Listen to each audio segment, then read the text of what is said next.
Hello everyone, welcome to Arihant Padhaku. This is Shailendra Pandey, your physics mentor.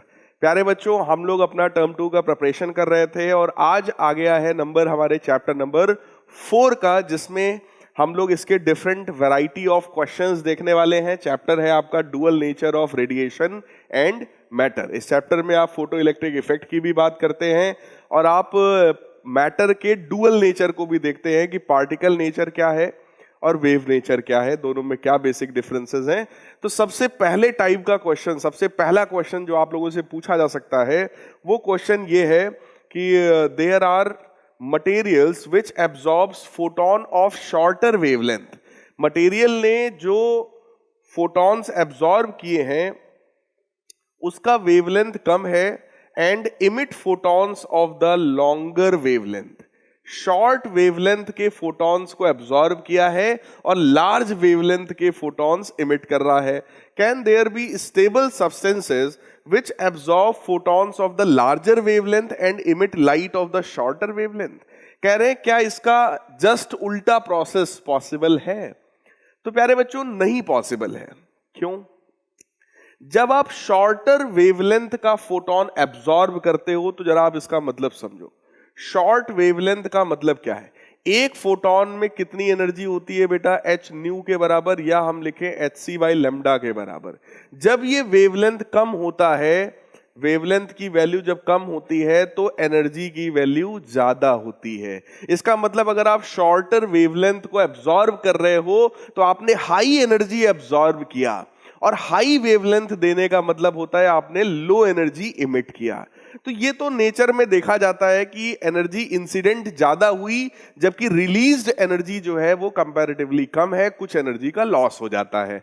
लेकिन अगर हम उल्टा काम करें, है ना, स्टेबल सब्सटेंस के लिए अगर हम बात करें कि हमने लार्जर वेवलेंथ को एब्जॉर्ब कराया, लार्ज वेवलेंथ को एब्जॉर्ब कराने का मतलब होता है लेस एनर्जी एब्जॉर्ब करो और ज्यादा एनर्जी दे दो। तो ऐसा कहां पॉसिबल है? ये तो नेचर के भी अपोजिट हो गया है ना।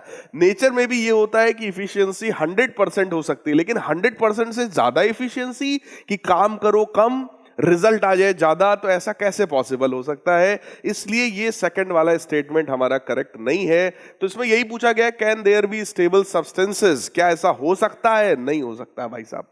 ठीक है, अब आइए देखिए आप लोग इस चीज का एक्सप्लेनेशन कैसे लिखेंगे। So according to first statement, when the materials which absorb photons of the shorter wavelength, जब कोई मटेरियल जो कि शॉर्ट वेवलेंथ के फोटोन को एब्जॉर्ब कर रहा है, इट हैज हाई एनर्जी, उसके पास एनर्जी ज्यादा है than low energy of the emitted photons of the longer wavelength. इसका मतलब हाई एनर्जी उसने एब्जॉर्ब किया और लो एनर्जी उसने इमिट किया। But in the second statement, energy of the incident photon is low. Second statement में energy incident की low है, which has to absorb photon of the larger wavelength, and energy of the emitted photon is high. Energy of the emitted photon is high to emit light of the shorter wavelength. This means in this statement material has to supply the energy for the emission of photons, but this is not possible for a stable substance. किसी भी stable substance के लिए ये possible नहीं है कि वो low energy absorb करे और high energy दे दे। आइए नेक्स्ट क्वेश्चन देखते हैं। अगला क्वेश्चन हमारा है, two monochromatic beams A and B of equal intensity I hit a screen. The number of photons hitting the screen by beam A is twice than by beam B. What inference can you make about their frequencies? आप उनकी frequencies के बारे में क्या बता सकते हैं? देखो भाई, number of photons for beam A is twice number of photons for beam B. अगर हम लोग बात करें दोनों की इंटेंसिटी सेम है, देखो भाई जो इंटेंसिटी होता है that is directly proportional to number of photons. ठीक, जितने ज्यादा नंबर ऑफ फोटॉन्स होंगे उसकी इंटेंसिटी उतनी ही ज्यादा होगी। ठीक, और इंटेंसिटी का एक मतलब और भी होता है भाई, energy, total energy incident per unit area, per unit second, per unit time, है ना। तो इसका मतलब इंटेंसिटी का मतलब हो गया number of photons multiplied by energy of one photon. और अगर आपसे कहा जा रहा है कि दोनों की इंटेंसिटी सेम है, इसका मतलब number of photons and the energy of photon that is equal to number of photon for B and energy of photons in B। ठीक, एनर्जी का फॉर्मूला h न्यू होता है, तो आप लिखोगे h frequency of A is equal to N B h frequency of B। h जो है Planck's constant है, कैंसिल हो गया प्यारे बच्चों, और नंबर ऑफ फोटॉन्स यहां पर बोला गया है Na की वैल्यू 2 टाइम्स एन B के बराबर है, so that into frequency of A will be equal to NB into frequency of B। NB से NB भी आपका कैंसिल हो गया, तो आपको क्या मिल गया, frequency of the B is equal to 2 times frequency of A। तो अगर इस तरह का कंडीशन है कि इंटेंसिटी सेम है बट नंबर ऑफ फोटॉन्स हमारे A में ज्यादा है, B का डबल है नंबर ऑफ फोटॉन्स, तो ऐसे में हम ये बोल सकते हैं कि भाई फ्रीक्वेंसी जो है वो B की डबल है इन कंपैरिजन टू A। तो आइए देखते हैं इसका कैलकुलेशन पार्ट, आप इसको किस तरीके से लिख करके यहां दिखाने वाले हो। तो आप कहोगे भाई नंबर ऑफ फोटॉन्स इसमें Na है, दूसरे में NB है, और अकॉर्डिंग टू कंडीशन हमारे पास क्या है, Na बराबर 2 टाइम्स NB के है। अगर हम इंटेंसिटी की बात करें तो इंटेंसिटी का लेना देना किससे होता है, एनर्जी ऑफ फोटॉन से होता है। एनर्जी ऑफ फोटॉन का मतलब एक फोटॉन की energy h new multiplied by total number of photons, कि कितने टोटल फोटॉन्स हैं। तो आप कहोगे इंटेंसिटी जो है वो Na इंटू Va के बराबर हो गया, ठीक है, नंबर ऑफ फोटॉन्स और फ्रीक्वेंसी ऑफ फोटॉन्स के बराबर हो गया।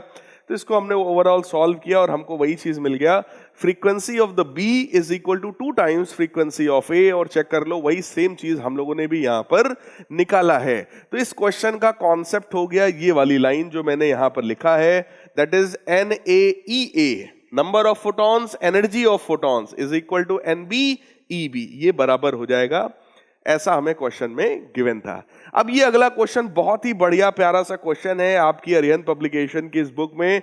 ये क्वेश्चन आपको मिल जाएगा पेज नंबर 77 में। शॉर्ट क्वेश्चन है, क्वेश्चन नंबर 5।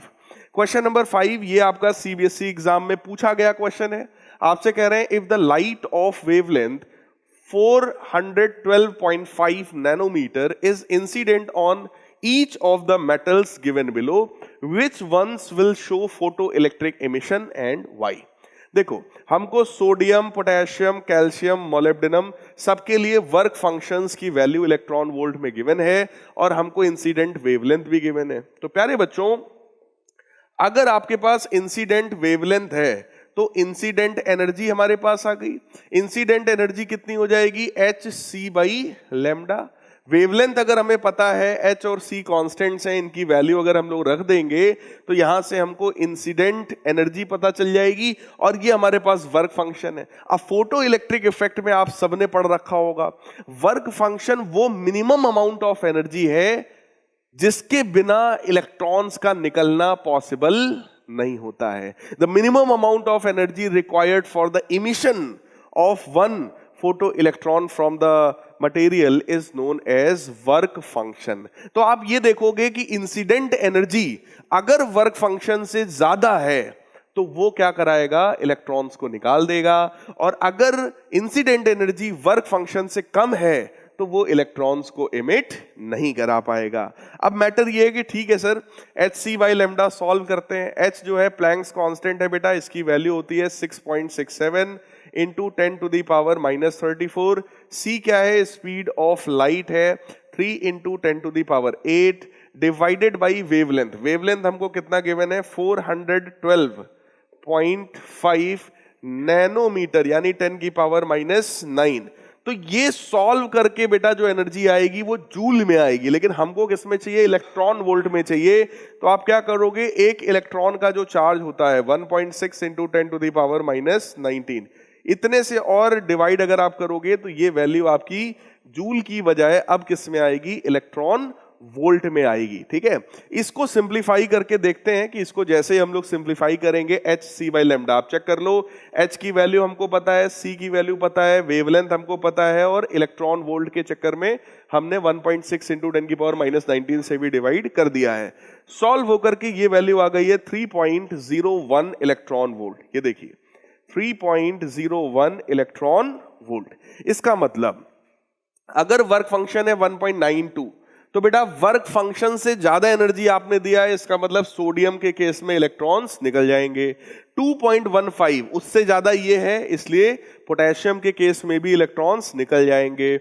बट 3.20, अब 3.20 इससे ज्यादा है, मतलब यहां पर वर्क फंक्शन इस केस में देख लो और इसमें तो 4 पॉइंट हो गए तो और भी ज्यादा है। इसका मतलब इन दो केसेस में, किसके किसके केस में, कैल्शियम और मोलिब्डेनम के केस में जो वर्क फंक्शन है उसकी वैल्यू इंसिडेंट एनर्जी से ज्यादा है। इसका मतलब इन दो केसेस में इलेक्ट्रॉन्स का इमिशन नहीं होगा, जबकि इन दोनों केसेस में इलेक्ट्रॉन्स का इमिशन हो जाएगा। तो यहां पर यही हमें बताना था, which ones will show photo electric emission and Y. इन दो में से, इन चार में से कौन फोटो इलेक्ट्रिक इमिशन करेगा और क्यों, तो मैंने आपको रीजन भी बता दिया, और कौन से दो करेंगे मैंने आपको ये भी बता दिया। तो यहां पर इसी चीज को थ्योरेटिकल वे में आपको लिख करके समझाया गया है। पेपर सब्जेक्टिव है बेटा, इसलिए लिखने का तरीका बहुत ध्यान से समझ लीजिएगा सब लोग। आइए नेक्स्ट क्वेश्चन को देखते हैं। अगला क्वेश्चन हमारा क्या है, देखिए नेक्स्ट क्वेश्चन में कहा गया work function of cesium is 2.14 electron volt. Work function given है, find threshold frequency for cesium. आपको थ्रेशहोल्ड फ्रीक्वेंसी बतानी है।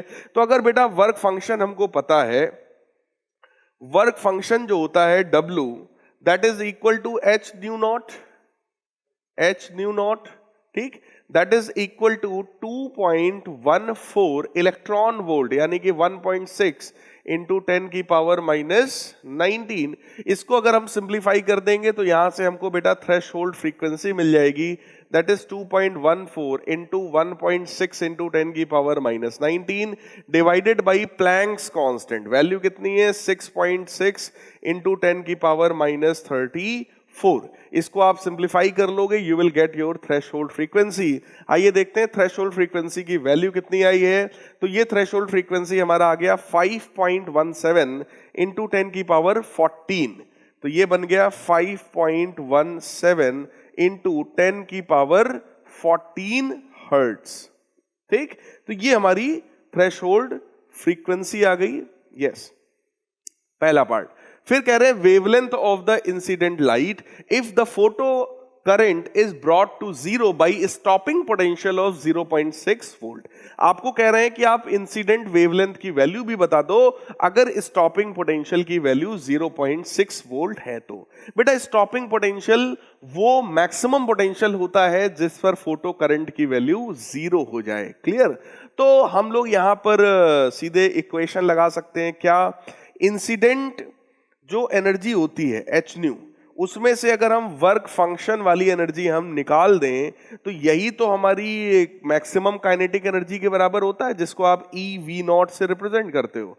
अब आप चेक कर लो, अपने को वी नॉट पता है, न्यू नॉट पता है, इलेक्ट्रॉन और ये सब पता ही होता है। ठीक है, रही बात वेवलेंथ निकालना है तो इस फ्रीक्वेंसी को मैं सी बाई लेमडा लिख दूंगा। तो हम लोग लिख सकते हैं h C by lambda is equal to h nu naught plus e v naught. यहां से अगर आप इस वेवलेंथ को निकाल लो तो मुझे लगता है काम बन जाएगा। Wavelength will become equal to H c divided by h nu naught plus e v naught. ठीक है, एच सी यानी कि 6.6 इंटू 10 की पावर माइनस 34।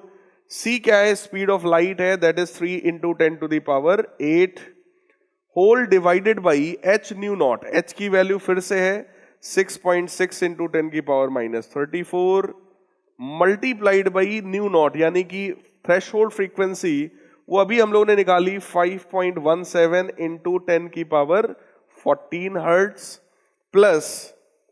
प्लस इलेक्ट्रॉन का चार्ज हमें पता है 1.6 into 10 to the power minus 19 V naught stopping potential हमारा प्यारे बच्चों कितना है 0.6। ये इसको अगर हम लोग इस पूरे टर्म को सिंप्लीफाई करेंगे तो we will get the value of wavelength. आइए देखते हैं कैलकुलेशन करने के बाद ये वेवलेंथ हमारा कितना आने वाला है। तो जैसे ही आप लोग ये पूरा कैलकुलेशन करोगे, देख लो भाई, एनर्जी ऑफ फोटोन जो है वो दिखाया जा रहा है कि मैक्सिमम काइनेटिक एनर्जी जो कि EV नॉट के बराबर होता है और उसमें वर्क फंक्शन को जोड़ा गया है। ठीक है, तो इसी को आप इधर ले जाओ, ये वही वाला टर्म है, आप चेक कर लो। EV नॉट में अगर मैं वर्क फंक्शन जोड़ दूंगा तो यही वाला टर्म आ जाएगा, आप चेक कर लो। ये वर्क फंक्शन है हमारा, ये हमारा EV नॉट है, इसको सॉल्व किया 2.74 इलेक्ट्रॉन वोल्ट के बराबर आ गया। ठीक, बाकी hc/λ में फॉर्मूले में आप रखोगे तो जो मैंने लिखा था बेटा वो भी वही है, 4530 एंगस्ट्रॉम। इसको आप सॉल्व कर लोगे तो ये आपका कितना आएगा 4530 एंगस्ट्रॉम। क्लियर? तो थोड़ा सा कैलकुलेटिव है, लेकिन ऐसे क्वेश्चंस में बेटा कैलकुलेशन से आप बच नहीं सकते हैं। इस तरह का बेसिक कैलकुलेशन तो आपको करना ही पड़ेगा अगर सब्जेक्टिव पेपर है तो। ऑब्जेक्टिव पेपर होता तो हम लोग थोड़ा सा अप्रोक्सीमेशन लगा सकते थे, बट सब्जेक्टिव पेपर में एग्जैक्ट आंसर तक पहुंचना होता है, इसलिए आप इसको पूरा सॉल्व करो और फिर ये आपका एग्जैक्ट आंसर प्यारे बच्चों आ जाएगा।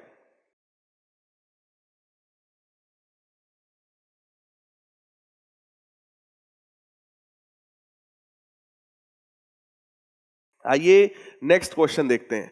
अगला क्वेश्चन हमारा है, कहा जा रहा है the threshold frequency for a certain metal is 3.3 into 10 की पावर 14 हर्ट्ज। ये हमारा थ्रेशोल्ड फ्रीक्वेंसी है। Light of frequency 8.2 into 10 to the power 14 hertz is incident on the metal. Predict the cut off voltage for the photo electric emission. आपको cut off voltage की value बतानी है photo electric emission के लिए। तो आइए देखते हैं कैसे होने वाला है। देखो भाई, थ्रेशोल्ड फ्रीक्वेंसी यानी कि न्यू नॉट पता है हमको, फिर हमको इंसिडेंट फ्रीक्वेंसी भी पता है, कट ऑफ वोल्टेज बताना है। मुझे लगता है क्वेश्चन सिंपल है, H new minus H nu not, इसी की वैल्यू तो होती है बेटा E इंटू वी नॉट के बराबर। यही वी नॉट हमको निकालना है, तो वी नॉट की वैल्यू आपकी कितनी हो जाएगी, अगर मैं H कॉमन कर लूं तो it will be frequency minus threshold frequency divided by E, so that will become 6.6 into 10 की पावर माइनस 34 टाइम्स फ्रीक्वेंसी। अब ये वाली फ्रीक्वेंसी लाइट की कितनी है, चेक कर लो, 8.2 into 10 to the power 14 hertz minus threshold frequency कितनी है 3.3 into 10 to the power 14 hertz whole divided by electronic charge यानी कि 1.6 into 10 to the power minus 19। इसी को हम लोग प्यारे बच्चों जैसे ही सिंप्लीफाई करेंगे we will get the value of cut off voltage. और ये देख लो H nu minus nu naught upon electron, solve किया 2.03 वोल्ट, सो 2.03 वोल्ट के बराबर आ जाएगा।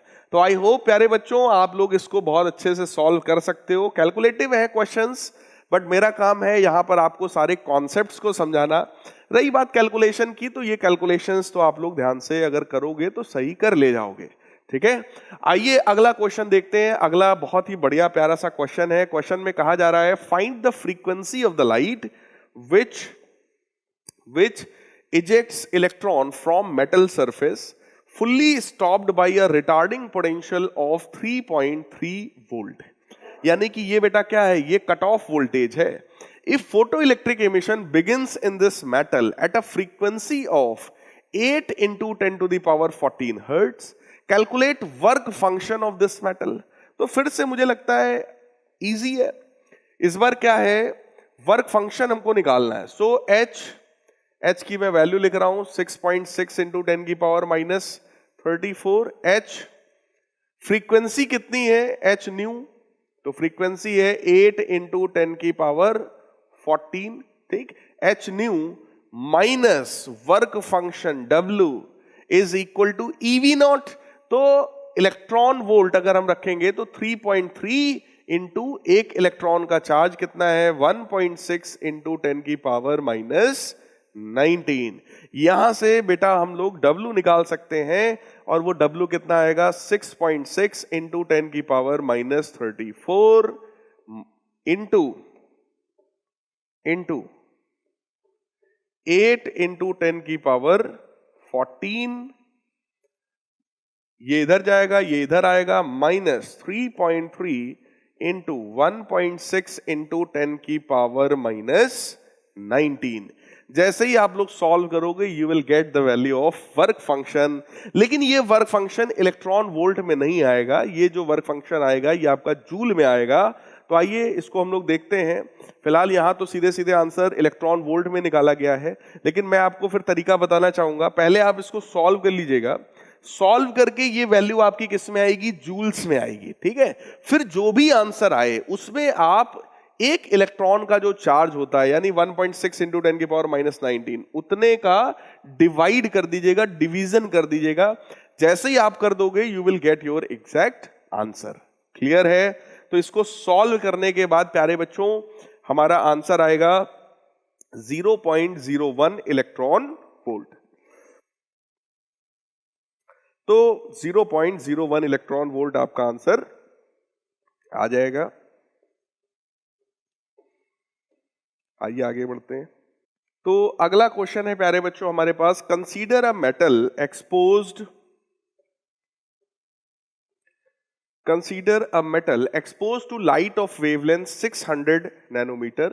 Maximum energy of the electron doubles when light of wavelength 400 nanometer is used. Find the work function in electron volt.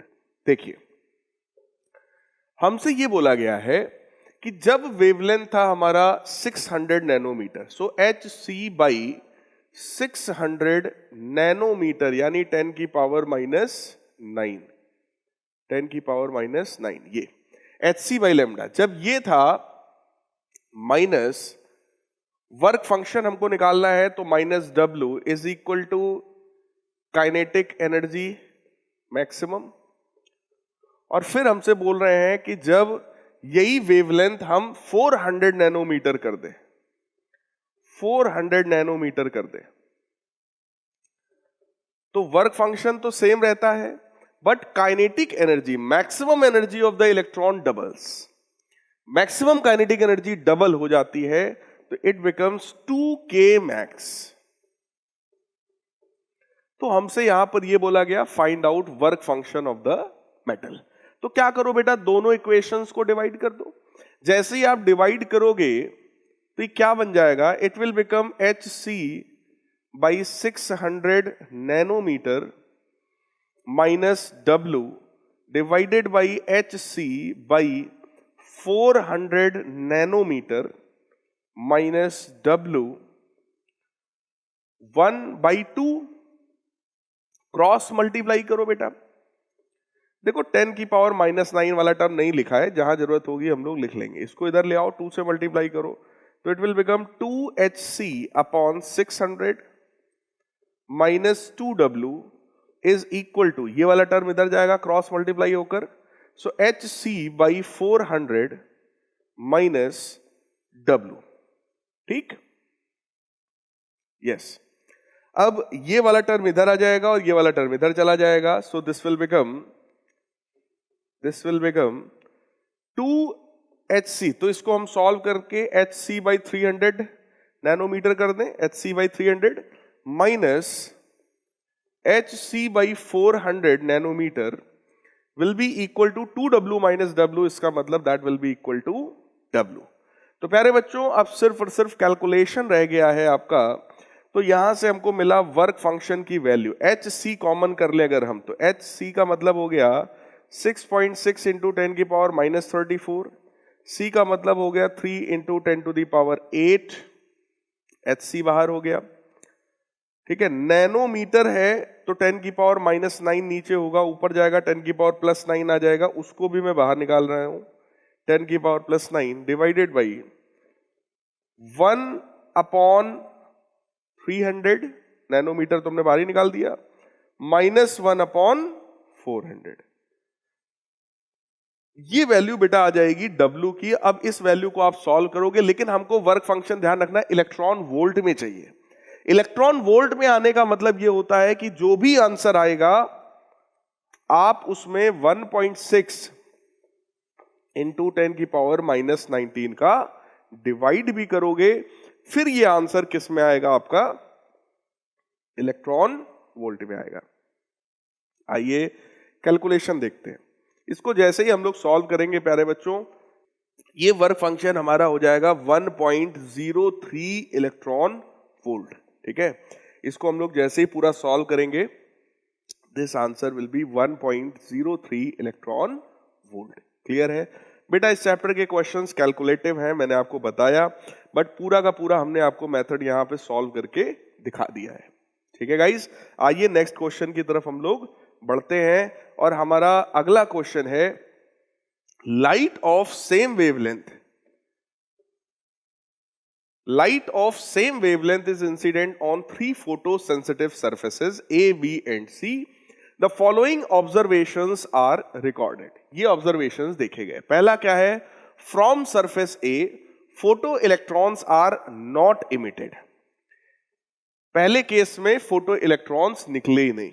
दूसरे में क्या है? सरफेस बी से just emitting वाली कंडीशन है। From surface C, photo electrons with some kinetic energy are emitted. कुछ kinetic energy है और फिर उनको निकाला गया है। Compare the threshold frequencies of the 3 surfaces and justify your answer. देखो भाई, अगर इलेक्ट्रॉन निकले ही नहीं है, इसका मतलब जो इंसिडेंट एनर्जी है वो वर्क फंक्शन से कम है। सेकेंड केस में जस्ट इमिटेड है, तो इंसिडेंट एनर्जी वर्क फंक्शन के जस्ट बराबर है। थर्ड केस में कुछ काइनेटिक एनर्जी के साथ निकला है, इसका मतलब जो इंसिडेंट एनर्जी है वो वर्क फंक्शन से कुछ ज्यादा है। क्लियर? यही 3 कंडीशंस है। मैं यहां पे आपको तो मैं लिख दे रहा हूं, देखिए सब लोग ध्यान से। फर्स्ट कंडीशन का मतलब हो गया work function is greater than the incident energy. Second case का मतलब है work function is equal to the incident energy. Third case का मतलब है work function is less than the incident energy. कह रहे compare the threshold frequencies of the 3 surfaces and justify your answer. देखिए कैसे आप इस चीज को लिखने वाले हो। तो सबसे पहले तो यहां पर आपको यही चीज समझाने की कोशिश किया गया है, H new minus H nu not जो होता है वो के मैक्स के बराबर होता है। ठीक है, सो as the wavelength of the light incident is same for all the 3 surfaces, so threshold frequency of the surface A is higher than the frequency of the incident energy. देखो बेटा, हमने बात किया वर्क फंक्शन और energy के terms में। Work function क्या होता है? H nu not. Work function क्या है भाई? H nu not greater than incident energy क्या होती है? H new. तो यहां से अगर हम देखें एच से एच अगर हम कैंसिल भी कर दे तो जो न्यू नॉट है that is greater then new. इसका मतलब थ्रेशहोल्ड फ्रीक्वेंसी जो थी that was greater than the frequency of incident radiation. Clear? तो वही चीज आपको यहां बता दिया गया। सेकेंड केस में आपको यह बताया गया कि जो थ्रेशहोल्ड फ्रीक्वेंसी है that is equal to the frequency of the incident light. Threshold जो है वो इंसिडेंट रेडिएशन की फ्रीक्वेंसी के बराबर है। और थर्ड केस में क्या है कि जो थ्रेशहोल्ड है वो कम है और इंसिडेंट एनर्जी जो है वो इंसिडेंट फ्रीक्वेंसी जो है वो ज्यादा है। आइए नेक्स्ट क्वेश्चन की तरफ चलते हैं। अगला क्वेश्चन हमारा है figure shows the stopping potential V naught for the photo electrons versus 1/λ graph. देखो इधर V नॉट है और इधर 1/λ है for 2 metals A and B, lambda being the wavelength of the incident light. Lambda क्या है? वेवलेंथ है। How is the value of Planck's constant determined from the graph. कह रहे हैं इस ग्राफ से अगर हमें प्लैंक्स कांस्टेंट निकालना होगा तो कैसे मिलेगा? अच्छा भाई देखते हैं। H new minus H nu not जो होता है वो ई वी नॉट के बराबर होगा। अब क्योंकि वेवलेंथ्स की बात है इसलिए आप क्या करो, H C by lambda minus H C by lambda not is equal to E V not. ठीक, वाई एक्सिस पर आपने वी नॉट को रखा है तो हम लोग एक काम करते हैं, हम लोग इसको लिखते हैं V not is equal to H C by E lambda minus H C by E lambda not. अब आइए ग्राफ देखते हैं किसके किसके बीच का है। ग्राफ है हमारा V नॉट और 1/λ के बीच का। तो ये रहा हमारा V नॉट, इसके साथ में जो भी लिखा है hc/e 1/λ minus hc/e lambda naught. अगर आप इस इक्वेशन को y बराबर mx प्लस c से कंपेयर कर लो तो आपको यह पता चल जाएगा साफ साफ कि स्लोप है ये hc/e हमारा क्या है, ग्राफ का स्लोप है। तो आप क्या कर सकते हो, आप इस ग्राफ का स्लोप निकाल सकते हो और स्लोप के बेसिस पर आप कहोगे स्लोप hc/e के बराबर होगा। ठीक, आप यहां से क्या करो, इस ग्राफ का स्लोप निकाल लो। स्लोप समझते हो ना, y2 minus y1 upon x2 minus x1। तो आप चाहो तो 2 पॉइंट्स आप ले सकते हो इस ग्राफ में, 2 पॉइंट्स आप ले लीजिए। एक पॉइंट तो आप यहीं पर ले लो और एक पॉइंट आप एक इसको ले लो, एक पॉइंट आप यहां पे ले लो। यहां से आप एक ऐसा परपेंडिकुलर ड्रॉ करना है, तो ये आ जाएगा v नॉट और ये हो जाएगा 1/λ। तो दोनों को डिवाइड जब करोगे तो स्लोप आ जाएगा, वो स्लोप hc/e के बराबर होगा। c और e सबको पता है, वहां से आप प्लैंक्स कांस्टेंट की वैल्यू को निकाल सकते हैं। आइए देखते हैं यहां पे हम लोगों ने कैसे इस चीज को कैलकुलेट करके दिखाया। देखो, अगर हम लोग 2 पॉइंट्स ग्राफ में कंसीडर करें, हम लोगों ने, मैंने 2 पॉइंट, एक ये लिया था एक ये लिया था। यहां पर आपके लिए एक पॉइंट C और एक पॉइंट D ले लिया गया, कोई दिक्कत नहीं है। C के करस्पॉन्डिंग 1/λ1, D के करस्पॉन्डिंग 1/λ2, C के करस्पॉन्डिंग यहां V1 और यहां पर V2। ठीक, तो आपने एक बार इक्वेशन लगाया ये पहले वाले पॉइंट के लिए, एक बार दूसरे वाले पॉइंट के लिए, सेम इक्वेशंस है। दोनों इक्वेशंस को आप सब्ट्रैक्ट करोगे, वर्क फंक्शन से वर्क फंक्शन हो जाएगा आपका कैंसिल। और ये देखो थोड़ा सा मॉडिफाई करके h की वैल्यू निकाल दी गई है। h की वैल्यू कितनी आ गई है, E V2 minus V1 λ1 λ2 upon C times λ1 minus λ2। तो ये भी एक तरीका है करने का और एक तरीका ये भी है करने का। इस मेथड से आप इजीली निकाल पाओगे। ठीक है, आपको 2 पॉइंट उस तरीके से वहां निकालने की भी जरूरत नहीं पड़ेगी, केवल एक पॉइंट हम कंसीडर करेंगे। तो ये और ये, बस 2 चीजें हमको पता होनी चाहिए, हमको स्लोप मिल जाएगा। ठीक है ना, स्लोप आपको पता होगा delta y upon delta x या y2 minus y1 upon x2 minus x1, उसको लगा करके सिर्फ आप लाइन का स्लोप निकालोगे, स्लोप को hc/e के बराबर करोगे, कंपेयर करके h की वैल्यू आपके पास आ जाएगी। आसान है। Second part, if the distance between the light source and the surface of the metal A is increased, how will the stopping potential of the electrons emitted from it be affected? देखो बेटा, अगर आप source और surface जो है, light source और जो surface, उनके बीच का डिस्टेंस बढ़ाते हो तो इसका इफेक्ट सिर्फ और सिर्फ किस पर पड़ने वाला है, इसका इफेक्ट सिर्फ और सिर्फ इंटेंसिटी पर पड़ेगा, ना कि स्टॉपिंग पोटेंशियल पर। इंटेंसिटी का लेना देना फ्रीक्वेंसी से है, स्टॉपिंग पोटेंशियल से नहीं है। आइए देखते हैं इसी चीज को आप कैसे लिख करके दिखाओगे। Stopping potential for the electrons emitted will not be affected by the increase in the distance between the light source and the metal surface. कोई इफेक्ट नहीं पड़ेगा। क्यों? क्योंकि इसका effect, this is because V naught जो होता है, stopping potential जो होता है, V naught is independent of the intensity of the light but depends only upon frequency. सिर्फ फ्रीक्वेंसी पर डिपेंडेंट है इंसिडेंट लाइट के, लेकिन इंटेंसिटी पर डिपेंडेंट नहीं। डिस्टेंस को घटाने बढ़ाने से इफेक्ट जो आता है वो इंटेंसिटी पर आता है, नंबर ऑफ फोटॉन्स पर आता है, और किसी चीज पर इसका प्रभाव नहीं पड़ता है। तो एक बढ़िया थ्योरेटिकल क्वेश्चन था प्यारे बच्चों। आइए अगला क्वेश्चन देखते हैं।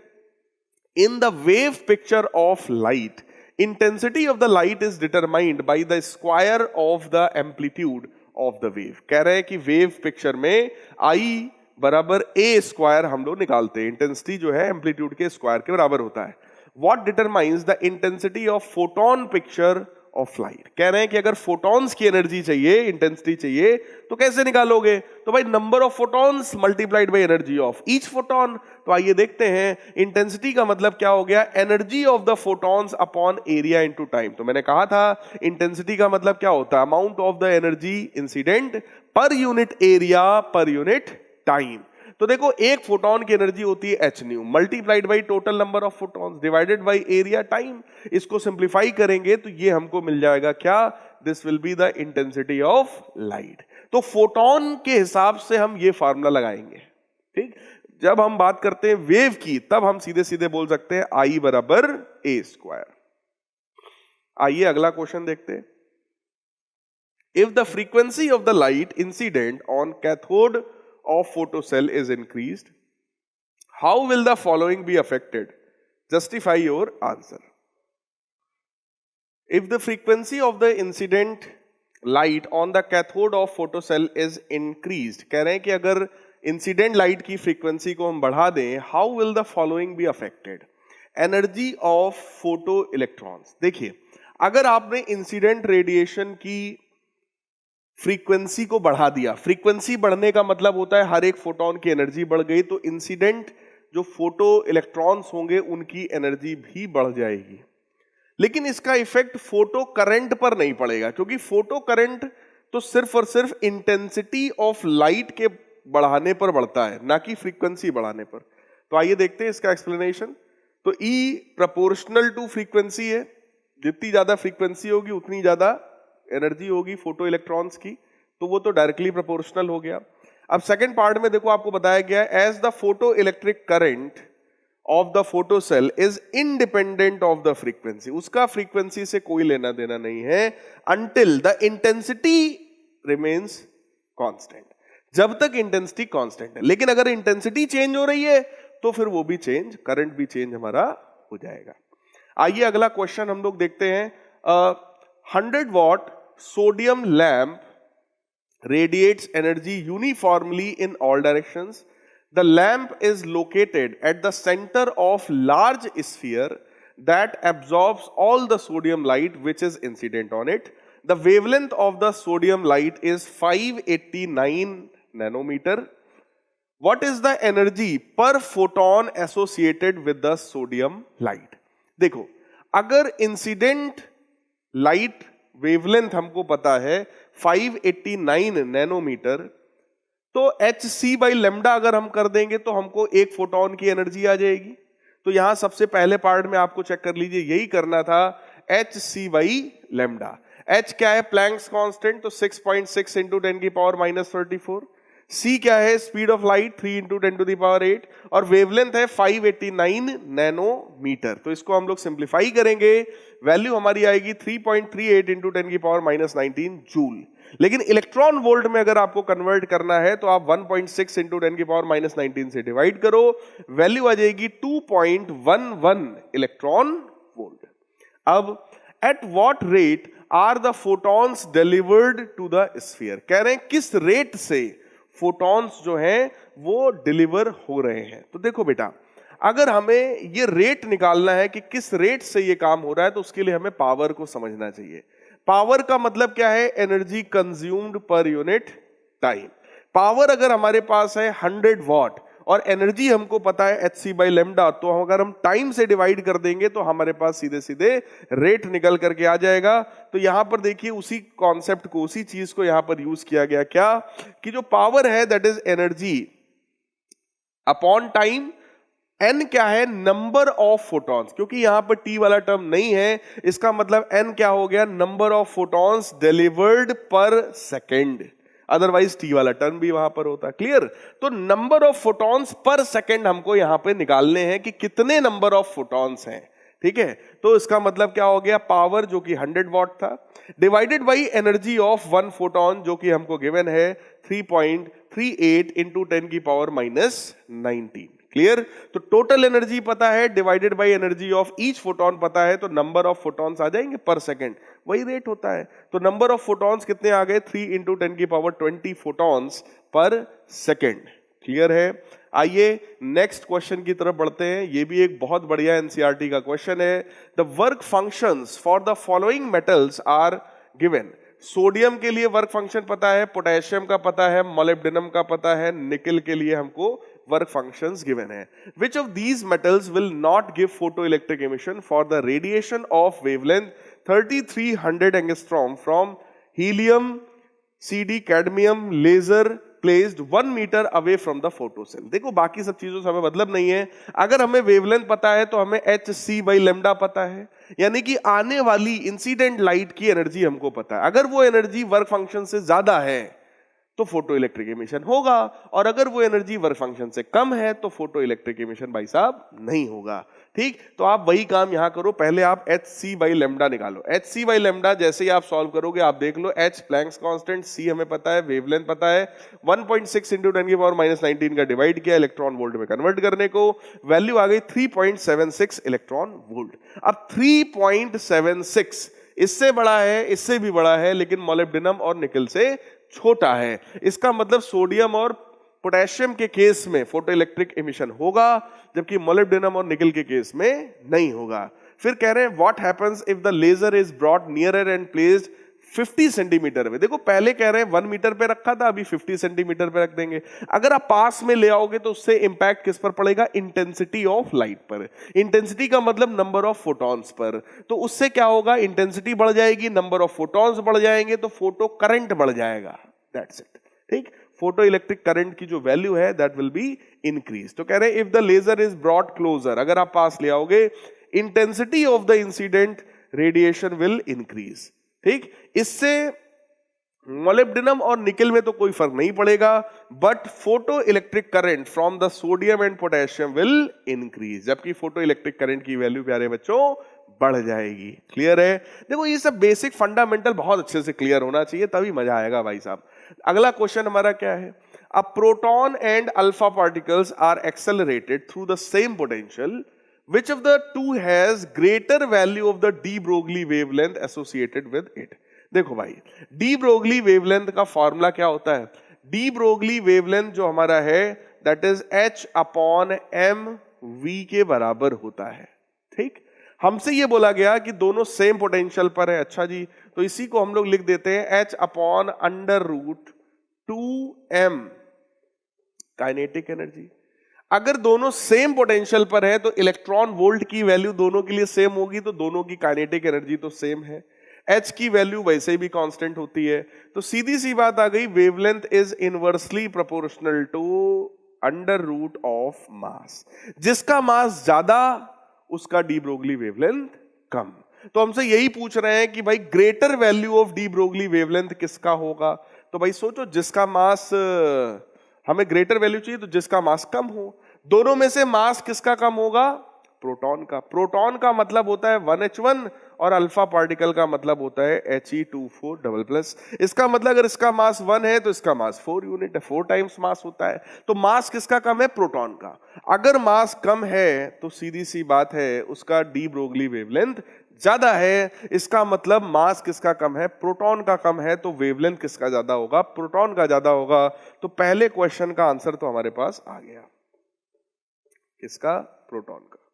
फिर less kinetic energy. Kinetic energy किसकी कम है भाई साहब? तो काइनेटिक एनर्जी के लिए भी हम लोग यहां से बात कर सकते हैं, अगर हम इस टर्म को निकालें। ठीक, तो पता चल जाएगा काइनेटिक एनर्जी किसके लिए ज्यादा होगा, किसके लिए कम होगा। आइए उसी चीज को मैं यहां पर आप लोग को दिखा देता हूं, यहां पर सॉल्व करके। खैर पूरी चीज को डिराइव करके लिखा गया है। वेवलेंथ की वैल्यू है h/√2m QV। ये बेटा यही वाला फार्मूला है, h/√2m kinetic energy. Kinetic energy को इलेक्ट्रॉन वोल्ट के टर्म्स में लिख सकते हैं ना। तो आप एक काम करो, वहां पर काफी कुछ डिराइव किया गया है, तो मैं एक काम करता हूं, इसको मैं दोनों तरफ अगर मैं होल स्क्वायर कर दूं तो λ² बराबर h²/2m काइनेटिक एनर्जी।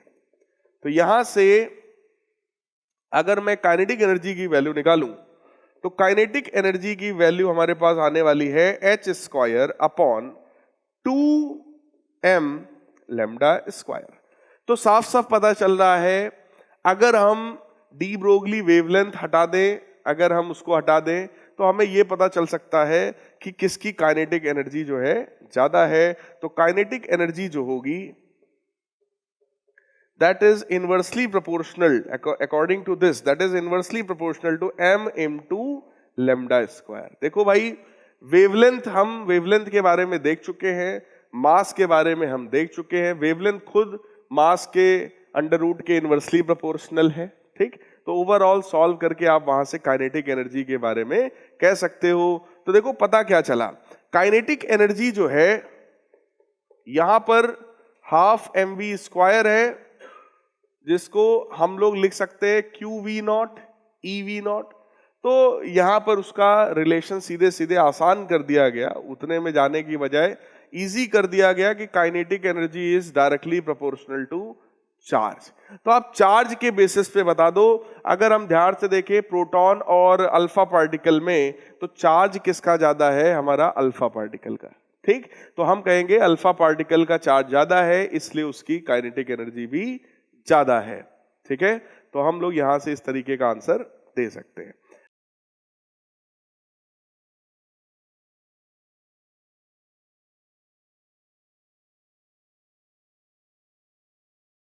नेक्स्ट आइए अगला क्वेश्चन देखते हैं।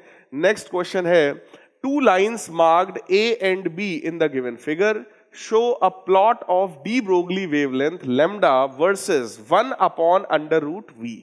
तो वेवलेंथ वर्सेस 1/√v का ग्राफ है 1h2 और 1h3 के लिए, लेकिन पता नहीं है कौन 1h2 का है और कौन 1h3 का है। What does the slope of the line represent? कह रहे हैं कि ये जो लाइन है इसका स्लोप हमको क्या रिप्रेजेंट करेगा, क्या हमको बताएगा।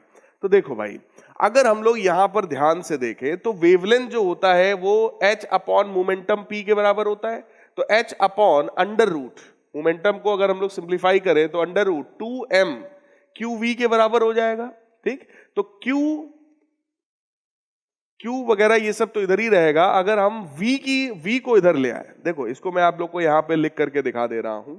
अगर हम डी ब्रोगली वेवलेंथ की बात करें तो h upon under root 2m kinetic energy, तो E V0 के बराबर हो जाएगा। हमको लेमडा और अंडर रूट V से मतलब है, तो अंडर रूट V ये रहा, वेवलेंथ ये रहा, तो लेमडा और अंडर रूट V0 या V को एक तरफ कर लो, तो क्या बचा इधर बेटा? h upon under root 2m e के बराबर। ठीक, ये जो लिखा हुआ है इसको हम लिख सकते हैं lambda upon 1/√v, that is equal to h upon under root 2me। हाँ, अब देखो हमको क्या करना था, हमको इस ग्राफ की, इस लाइन के स्लोप को बताना था कि इस लाइन का स्लोप क्या रिप्रेजेंट करेगा। स्लोप का मतलब होता है y एक्सिस पर जो लिखा है डिवाइडेड बाई x एक्सिस पर लिखा है। y पर लिखा है वेवलेंथ और x एक्सिस पर लिखा है 1/√v। तो y अपॉन x की वैल्यू हमें बताने वाली है h upon under root 2me के बराबर। ठीक, तो ये स्लोप ये वैल्यू बताएगा। Identify which of the line correspond to these nuclei, कह रहे हैं कौन सी लाइन किसको करस्पॉन्ड कर रही है। तो देखो बेटा, ये क्या है? ये चार्ज है, मास है।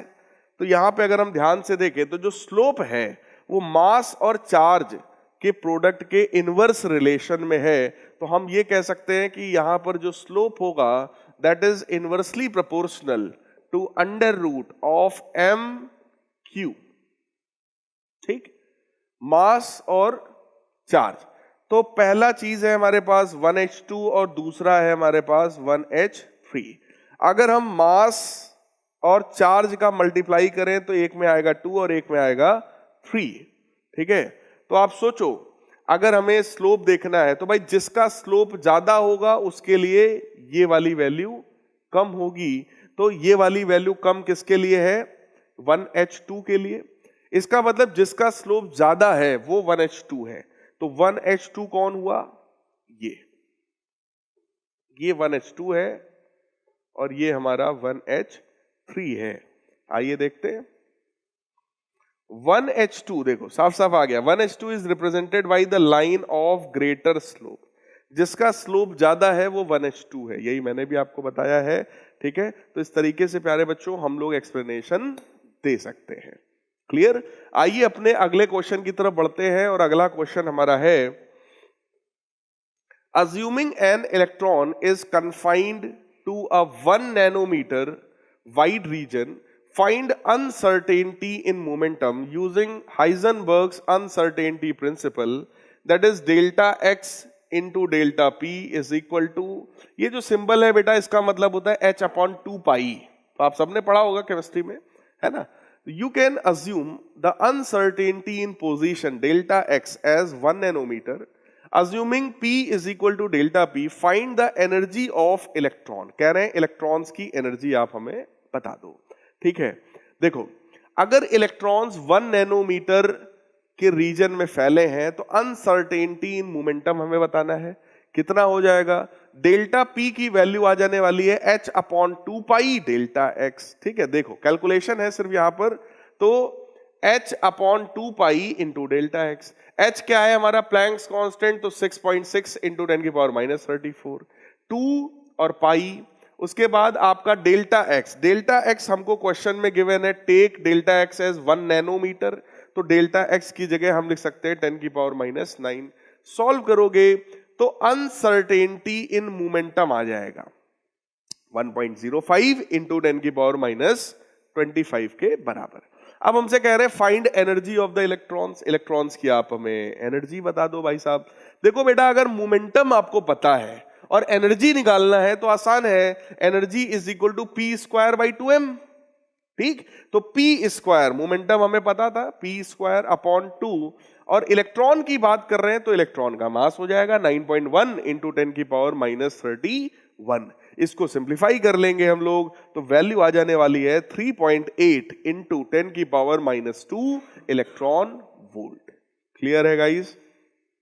आइए अगला क्वेश्चन है हमारा. A particle is moving 3 times. Particle is moving 3 times as fast as an electron. एक पार्टिकल इलेक्ट्रॉन से 3 गुना फास्ट स्पीड से मूव कर रहा है. Ratio of the de Broglie wavelength of the particle to that of the electron is this. Calculate the particle's mass and identify the particle. अच्छा जी, देखते. देखो भाई, पहले पार्टिकल इज मूविंग, तो speed of the particle is 3 times the speed of electron. फिर कह रहे हैं de Broglie wavelength of the particle to the de Broglie wavelength of the electron is equal to 1.813 into 10 की power minus 4. Calculate particle's mass and identify the particle. हमको उसका मास बताना है. अच्छा जी, देखो भाई, डी ब्रोगली वेवलेंथ जो होता है उसका बेटा फार्मूला अभी आप सबने पढ़ रखा है, h अपॉन mv. तो ये बन जाने वाला है h upon mass of the particle velocity of the particle divided by h upon mass of electron velocity of electron, that is equal to 1.813 into 10 की पावर माइनस 4. मुझे लगता है यहां से ही आपका सॉल्व हो जाएगा. मास ऑफ पार्टिकल, तो फिलहाल ये तो ऊपर चले जाएंगे दोनों टर्म, तो mass of electron velocity of electron divided by mass of the particle. Velocity of particle 3 times velocity of electron है, that will be equal to 1.813 into 10 की पावर माइनस 4. तो बेटा VE से VE cancel. Mass of particle निकालना था तो mass of particle हमारा आ जाएगा, ये जाएगा इधर और ये जाएगा नीचे. तो मास ऑफ इलेक्ट्रॉन यानी 9.1 इंटू 10 की पावर माइनस 31 डिवाइडेड बाई, ये टर्म नीचे आएगा तो बन जाएगा 3 टाइम्स 1.813 इंटू 10 की पावर माइनस 4. ये कुछ इस तरीके का हमारा आ जाएगा and that will be equal to mass of the proton. फिलहाल पार्टिकल, फिलहाल अगर हम लोग इसको सॉल्व करेंगे तो मास ऑफ पार्टिकल हमारा सॉल्व होकर के आएगा 1.673 इंटू 10 की पावर माइनस 27 kg. और ये जो मास है तो बेटा ये एक स्टैंडर्ड वैल्यू है. ये वैल्यू आपकी प्रोटॉन की भी हो सकती है और न्यूट्रॉन की भी हो सकती है. दोनों में बहुत स्लाइट डिफरेंस होता है, इसलिए हमने दोनों नाम यहां पे लिख दिया है. इट मे बी प्रोटॉन और it may be neutron also. Clear है? आई होप आपको समझ में आया होगा. अगला देखते हैं part. For what kinetic energy of neutron will associated de Broglie wavelength be 1.40 into 10 की पावर माइनस 10 मीटर. देखिए यहां पर हमसे यह कहा गया है कि किस काइनेटिक एनर्जी के लिए डी ब्रोगली वेवलेंथ इतना होगा. तो भाई डी ब्रोगली वेवलेंथ जो होता है हमारा वो h upon under root 2m kinetic energy के बराबर होता है। तो यहां से काइनेटिक एनर्जी हम लोग निकाल सकते हैं। काइनेटिक एनर्जी की वैल्यू कितनी आ जाएगी, h square upon lambda square 2m। h Planck's constant है, वेवलेंथ हमको पता है, मास किसका होगा, न्यूट्रॉन का होगा, तो न्यूट्रॉन का मास भी पता है। जैसे ही रखेंगे हमारा आंसर आ जाएगा। तो आइए चेक करते हैं, वैल्यूज को रखकर हमने सॉल्व किया तो कितना आया। तो देखो h स्क्वायर 2, वेवलेंथ का स्क्वायर और मास, तो मास कितना है 1.6 इंटू 10 की पावर -27। सॉल्व किया गया तो ये ओवरऑल काइनेटिक एनर्जी आपकी सॉल्व होकर के आ गई है। ठीक है, 6.686 इंटू 10 की पावर -21 जूल के बराबर। आपका मन है तो आप इसमें 1.6 इंटू 10 की पावर -19 का डिवाइड करके इलेक्ट्रॉन वोल्ट में भी आंसर दे सकते हो, कोई इशू नहीं है। अगला है also find de Broglie wavelength of the neutron in thermal equilibrium with the matter having average kinetic energy of 3/2 kT। ठीक, कह रहे de Broglie wavelength बता दो जिसकी काइनेटिक एनर्जी 3/2 kT के बराबर हो। तो बेटा 3/2 k क्या है, बोल्टमैन्स कांस्टेंट वैल्यू होती है 1.38 इंटू 10 की पावर -23। टेम्परेचर हमको क्वेश्चन में गिवन है 300 केल्विन। तो ये हो गई एनर्जी, और इस एनर्जी को भी हम किसके बराबर कर सकते हैं, डी ब्रोगली वेवलेंथ चाहिए तो आप इसको hc बाई लेमडा के बराबर कर दो। ये जो एनर्जी आई है, देखो इस एनर्जी को 3/2 kT को हम लोगों ने सॉल्व कर लिया, तो 3/2 kT हमने सॉल्व करके वैल्यू कितनी निकाल ली, 6.21 इंटू 10 की पावर -21 जूल के बराबर। और हमें क्या करना था, डी ब्रोगली वेवलेंथ निकालना था। यस, तो सॉरी hc बाई लेमडा, ये फार्मूला तो हमारा फोटोन की एनर्जी का होता है। इसको लगाने की बजाय हम लोग क्या करेंगे कि हमको जब काइनेटिक एनर्जी मिल गई तो ये एनर्जी आप यहां पर सीधे सीधे लगा दो। ठीक, तो यही वैल्यू एनर्जी की उठाकर आप यहां रख दोगे तो you will get the value of wavelength. ठीक है, डी ब्रोगली वेवलेंथ आ जाएगी सॉल्व होकर, तो वो आया h/√2m काइनेटिक एनर्जी। सब कुछ सॉल्व करेंगे, कैलकुलेटिव क्वेश्चन है केवल, बाकी तो कुछ खास टफ नहीं है। 1.45 into 10 to the power -10 metre के बराबर। ठीक है, आइए अगले क्वेश्चन की तरफ बढ़ते हैं, और अगला क्वेश्चन हमारा है, electrons are emitted from cathode of a photocell of negligible work function when photons of wavelength lambda are incident on it. Derive an expression for de Broglie wavelength of the electrons emitted in terms of wavelength of the incident light। ठीक है, हमको D Broglie wavelength की value बतानी है incident wavelength के terms में। तो सबसे पहली बात, अगर वर्क फंक्शन नेग्लिजिबल है तो hc बाई लेमडा जो होगा, hc बाई लेमडा जो होगा, that will be equal to maximum kinetic energy k max. और डी ब्रोगली वेवलेंथ अगर हमको चाहिए तो डी ब्रोगली वेवलेंथ का कॉन्सेप्ट क्या है, that will be h/√2m kinetic energy. ठीक, तो मुझे लगता है इसी काइनेटिक एनर्जी का, इस hc बाई लेमडा का यूज अगर आप यहां कर लोगे तो आपका आंसर बन जाएगा। आप चेक करके देख लीजिए भाई, यहां पर उसी चीज को निकाला गया है कि सबसे पहले तो hc बाई लेमडा हमारा मैक्सिमम काइनेटिक एनर्जी के बराबर है, 12 mv² के बराबर, और लेमडा जो होता है, जो डी ब्रोगली वेवलेंथ है, वो h/mb के बराबर है। उसको हम लोग रखेंगे तो यही चीज आ जाएगी। आइए यहाँ पे हम लोग इसको रख करके चेक कर लेते हैं और फिर मैच करते हैं क्या आ रहा है। सो h/√2m काइनेटिक एनर्जी हमारी हो गई hc बाई लेमडा, तो वो लेमडा आपका ऊपर चला जाएगा और ये बन जाएगा √ लेमडा। अगर इस h को भी √ के अंदर मैं ले लूं तो टोटल √ लग जाएगा, lambda h square upon 2mhc, एक h से एक h cancel, this will become lambda h upon 2mc। देखिए lambda h upon √2mc। Clear, ये हमारा आंसर एग्जैक्ट आ गया। अब आइए नेक्स्ट क्वेश्चन, अपना अगला क्वेश्चन देखते हैं। अगला क्वेश्चन हमारा है, define the term cut off frequency in photo electric emission. Cut off frequency क्या होता है? तो प्यारे बच्चों, कट ऑफ फ्रीक्वेंसी ये एक थ्योरेटिकल चीज है, इसको आप लोग लिख सकते हो देख करके। For a given material there exist a certain minimum frequency of the incident radiation below which no emission of photo electrons take place। वो सर्टेन मिनिमम फ्रीक्वेंसी जिसके नीचे फोटो इलेक्ट्रिक इमिशन पॉसिबल नहीं है, उसको हम लोग कहते हैं थ्रेशहोल्ड फ्रीक्वेंसी, या उसी का नाम होता है कट ऑफ फ्रीक्वेंसी। क्लियर है? आगे देखिए, हमसे कह रहे हैं थ्रेशहोल्ड फ्रीक्वेंसी किसी भी मेटल का है म्यू के बराबर when light of frequency 2 nu is incident on the metal plate, maximum velocity of the photoelectrons is v1। Maximum जो वेलोसिटी है फोटो इलेक्ट्रॉन का वो v1 के बराबर आएगा। when frequency of the incident radiation is increased to 5 nu, the maximum velocity of the electron is v2, then find out the ratio। अच्छा जी, चलो देखते हैं।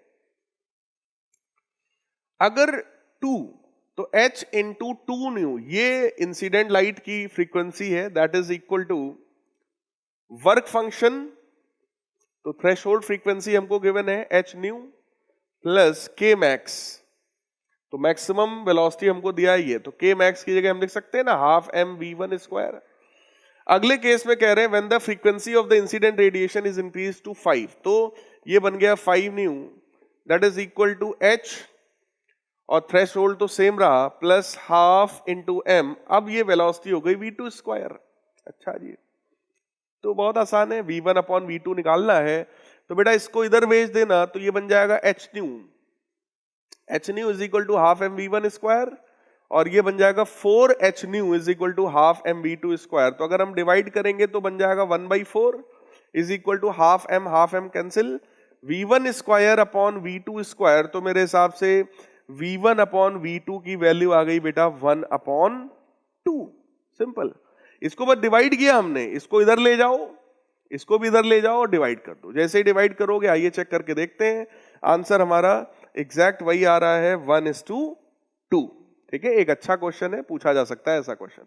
देखिए, right Einstein's photo electric emission, तो आइंस्टीन की ही तो फोटो इलेक्ट्रिक एमिशन इतनी देर से हम लोग लगा करके पूरा डिराइव कर रहे हैं, क्या h nu minus work function is equal to maximum kinetic energy। The maximum kinetic energy of the photoelectrons gets doubled when the wavelength of the incident on the surface changes from λ1 to λ2। Derive an expression for the threshold wavelength λ0 and work function of the metal surface। अच्छा जी, देखते हैं। देखो, आपसे कह रहे हैं maximum kinetic energy gets doubled। अच्छा जी, तो h c by lambda is equal to hc by lambda naught plus maximum kinetic energy k max। Second case में आपसे ये कहा गया, इसमें λ1 था, अभी इसको λ2 कर दिया गया, hc by lambda naught तो सेम ही रहेगा, लेकिन मैक्सिमम काइनेटिक एनर्जी जो है वो डबल हो गया, तो 2k मैक्स हो गया। ऐसा derive an expression for threshold wavelength lambda naught की अपने को वैल्यू चाहिए। अच्छा जी, देखो बेटा थोड़ा सा मैनिपुलेट करते हैं, इसको इधर ले आएंगे, इसको भी इधर ले आएंगे, तो यहां माइनस आ जाएगा, और फिर ये जो प्लस था इसकी जगह इक्वल आ जाएगा, लाइक दिस।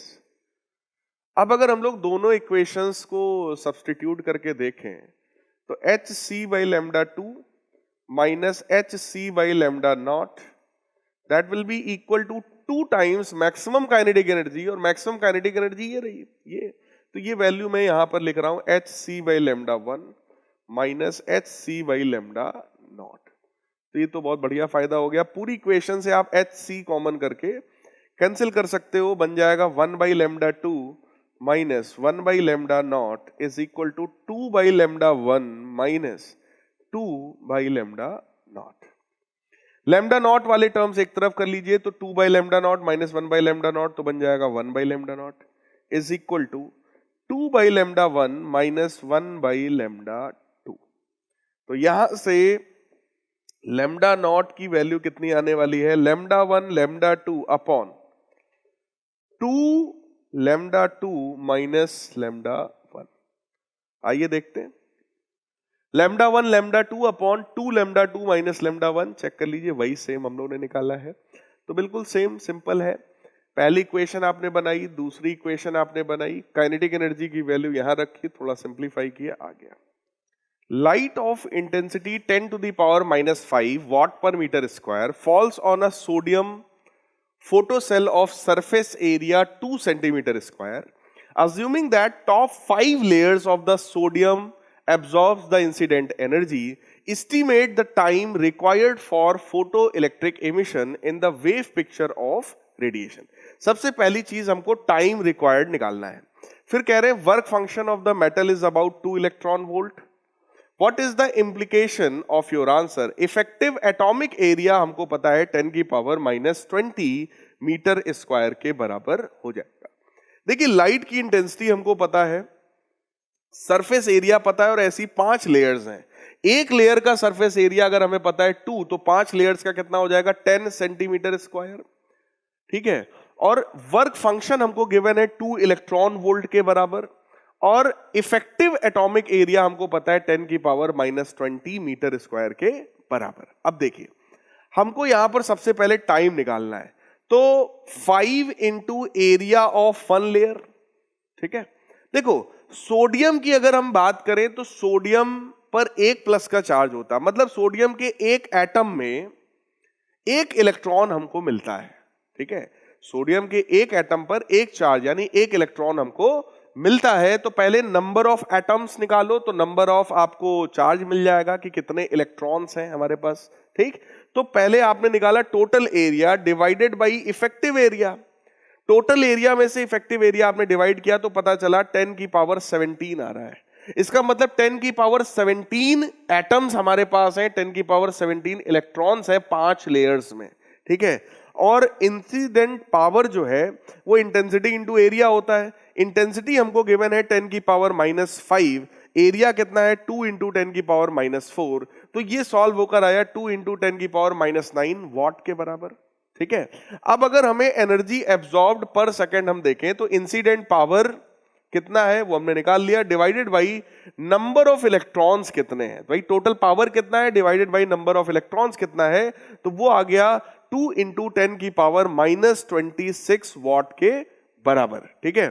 अब हमको निकालना था टाइम, तो टाइम का फॉर्मूला क्या था, एनर्जी रिक्वायर्ड पर electron for the ejection divided by energy absorbed पर सेकेंड पर एटम, ठीक है। इन्हीं दोनों वैल्यूज का आप डिवीजन करा दो तो वैल्यू कितनी आ जाएगी भाई, एनर्जी रिक्वायर्ड पर इलेक्ट्रॉन कितना था, वर्क फंक्शन के बराबर 2 इलेक्ट्रॉन वोल्ट, तो 2 इलेक्ट्रॉन वोल्ट मतलब 1.6 इंटू 10 की power -19 divided by energy absorbed पर सेकेंड कितना है 2 इंटू 10 की पावर -26। इसको सॉल्व किया गया तो ये वैल्यू आ गई 1.6 इंटू 10 की पावर 7 सेकेंड के बराबर।